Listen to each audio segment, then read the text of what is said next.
ओम गणेशाय नमः। 2026 में आने वाली सकट चौथ की बहुत बहुत शुभकामनाएं आप सभी को फ्रेंड्स। सकट चौथ मतलब संकट को हरने वाला चौथ, संकष्टी चतुर्थी भी इसे कहा जाता है। संकष्टी चतुर्थी, संकष्टी चौथ जो कि संकट को हरने वाली होती है और इसे तिलकुटा चौथ भी बोला जाता है, माघी चौथ भी बोला जाता है। माघ माह में कृष्ण पक्ष में चतुर्थी तिथि को यह त्यौहार मनाई जाती है और यह त्यौहार संतान के लिए की जाती है, संतान की दीर्घायु के लिए।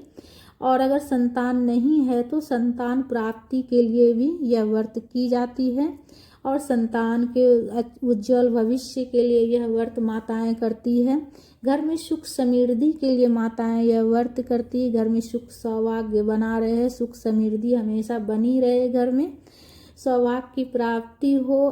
तो फ्रेंड्स, आज के वीडियो में मैं आप सबके साथ शेयर करूंगी 2026 में सकट चौथ का व्रत कितने तारीख को किया जाएगा, कितने तारीख को व्रत रखेंगे और व्रत कैसे करेंगे, व्रत के नियम क्या है, मंत्र क्या है, मंत्र भी मैं आप सबके साथ शेयर करूंगी। और जो है ना, व्रत कैसे करेंगे, व्रत का पूजा का मुहूर्त क्या है, महत्व क्या है इस व्रत का, संपूर्ण जानकारी आज के वीडियो में मैं आप सबके साथ शेयर करने वाली हूँ फ्रेंड्स। तो वीडियो पसंद आए तो लाइक ज़रूर कर लीजिएगा और चैनल पर नए हैं तो चैनल को सब्सक्राइब कर लीजिएगा।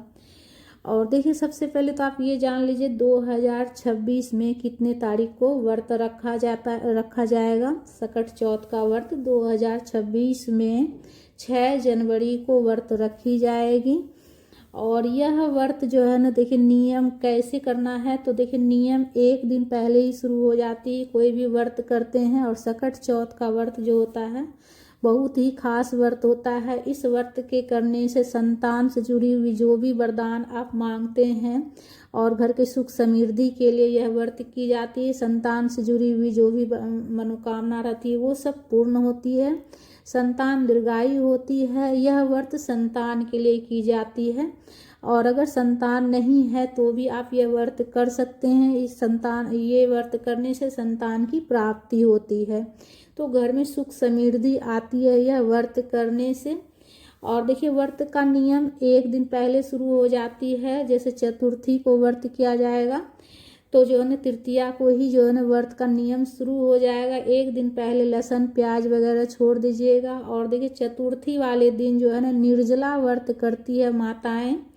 यह व्रत निर्जला की जाती है और शाम में, रात्रि में चंद्रमा की पूजन करने के बाद ही व्रत खोला जाता है। संतान के हाथ से कुछ, जैसे कि जो भी मीठा, जैसे कि तिल का बना हुआ चीज़, और संतान के हाथ से लेकर, संतान के हाथ से खाकर व्रत खोली जाती है। और अगर संतान नहीं है तो आप खुद से लेकर खा लीजिएगा और व्रत अपना खोल सकते हैं। और अगर संतान आपके पास है तो संतान के हाथ से ही कुछ खाकर व्रत खोलना पड़ता है इस व्रत में। और देखिए, यह व्रत जो है ना, जैसे आप सकट चौथ वाले दिन सुबह जल्दी उठ जाइएगा और जल्दी उठकर स्नान आदि कर स्वच्छ वस्त्र धारण करके घर के मंदिर में पूजा करके व्रत का संकल्प ले लीजिएगा। और पूजा की चौकी लगाकर गणेश जी की पूजा की जाती है सकट चौथ में, और कथा पढ़ी जाती है, संकटा माता की पूजा की जाती है। और यह पूजन आप जैसे कि चौकी लगाकर जो आप कीजिएगा तो वो पूजा आप शाम में भी कर सकते हैं। प्रदोष काल में शाम में आप पूजा कर लीजिएगा और सुबह व्रत का संकल्प ले लीजिएगा घर के मंदिर में पूजा कर। और रात्रि में चंद्रमा की पूजा की जाती है। पहले जो है ना गणेश जी की पूजा की जाती है, कथा सुनी जाती है और रात्रि में चंद्रमा की पूजा की जाती है। रात्रि में चंद्रमा पूजन के बाद ही जो है ना व्रत खोली जाती है। और रात्रि में चंद्रमा पूजन करने के बाद जो है ना मीठा खाया जाता है। व्रत जैसे आप खोलिएगा तो इस व्रत में नमक नहीं खाई जाती। रात्रि में व्रत खोलने के बाद भी मीठा ही ग्रहण करना पड़ता है, मीठा ही खाया जाता है। इसमें जो है ना नमक नहीं खाया जाता है। और पूरे दिन निर्जल व्रत किया जाता है। इस व्रत में निर्जला व्रत किया जाता है, ठीक है। लेकिन आपके यहाँ देखिए, बहुत से लोग जो है ना व्रत वाले नमक रात में खा लेते हैं। तो आपके यहाँ ऐसा होता है कि चंद्रमा पूजन के बाद व्रत वाला नमक खा लेते हैं तो आप अपनी परंपरा के अनुसार कर सकते हैं। हमारे यहाँ तो देखिए रात्रि में चंद्रमा पूजन के बाद जो है ना मीठा ही खाकर व्रत खोलते हैं, नमक नहीं ग्रहण करते हैं रात्रि में चंद्रमा पूजन के बाद ही।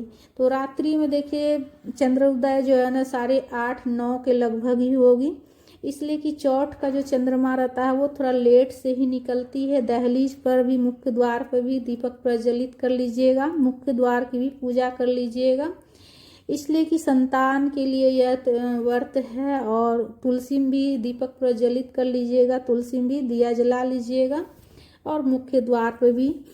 और यह मंत्र एक मंत्र है जो कि गणेश जी की पूजा करते वक्त आप इस मंत्र का जाप कर सकते हैं। और यह मंत्र आप 11 बार भी जाप कर सकते हैं। पूजा करने के बाद आप चाहे तो 108 बार भी मंत्र का जाप कर सकते हैं। मंत्र क्या है एक बार आप नोट कर लीजिए, मंत्र क्या है। देखिए मैं मंत्र जो है आराम आराम से बोल रही हूँ, आप चाहे तो इसे लिख कर भी रख सकते हैं। तो देखिए मंत्र ये है, ओम एकदंताय विहे वक्रतुंडाय धीमहि तन्नो दन्तिः प्रचोदयात्। यह मंत्र है, इसे आप लिख कर रख लीजिएगा। इस मंत्र का आप जो है ना 11 बार या फिर 108 बार भी जाप कर सकते हैं गणेश जी की पूजन करने के बाद।